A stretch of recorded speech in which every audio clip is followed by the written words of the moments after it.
వాళ్ళ సంపాదించిన maximum investments అంతా రియల్ ఎస్టేట్‌లోనే పెట్టడం. ఓకే. మొత్తం పెట్టకూడదు కదండీ రియల్ హ్మ్. ఎస్టేట్‌లో. మీరు హ్మ్. కొంత ఏం చేయాల్సింది, మీకు ఆల్రెడీ కొంత రియల్ ఎస్టేట్ ఉంది. ఒక ఇల్లుంది. హ్మ్. ఒక ప్లాట్ ఉంది. ఇంకా ఎన్ని మీరు అలా రియల్ ఎస్టేట్‌ని యాడ్ చేసుకుంటూ హ్మ్. వెళ్తే, హ్మ్. ఇప్పుడు మీకు ఇన్‌కమ్ వచ్చేవేవైనా వాటిల్లో ఇన్వెస్ట్ చేసుకోవాలి కదా! హ్మ్. రెగ్యులర్ ఇన్‌కమ్ వచ్చేవి, ఆ!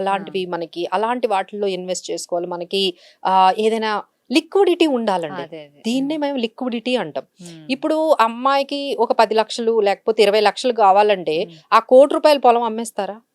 అమ్మలేరు. అమ్మలేరు. అంటే మీ హ్మ్. దగ్గర లిక్విడిటీ లేదు.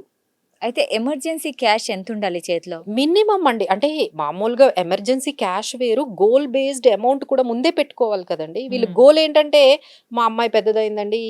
ఇది ఒక పొలం ఉంది. ఇది ఒక ఇల్లుంది అంటారు. కానీ అది టైంకి అమ్మాలి అంటే అంత అంత ఈజీనా? ఈజీ కాదు. అంత ఈజీ కరెక్ట్ కాదు. అంత రేట్ టైం రావాలి. లేదు. ఆ! అదే ఆ మేడం అంటే వాళ్ళ వైఫ్ కూడా మాతో చెప్పి చాలా బాధపడుతున్నారు. మేడం, అది అమ్మడానికి నేను సంవత్సరంన్నర నుంచి ట్రై చేస్తున్నాను.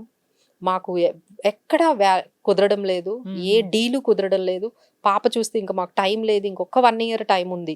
ఏం చేయాలో మాకిప్పుడు అర్థం అంటే కావట్లేదు. ఆస్తి ఉన్నా దాన్నేం చేయలేకపోతున్నారు. ఏం చేయలేకపోతున్నారు. దాన్ని అమ్మాలి అంటే చాలా కాంప్లికేషన్స్ వస్తున్నాయి. ఊర్లో ఏవో ఇష్యూస్ వస్తున్నాయి. లేదు బయ్యర్ రావట్లేదు.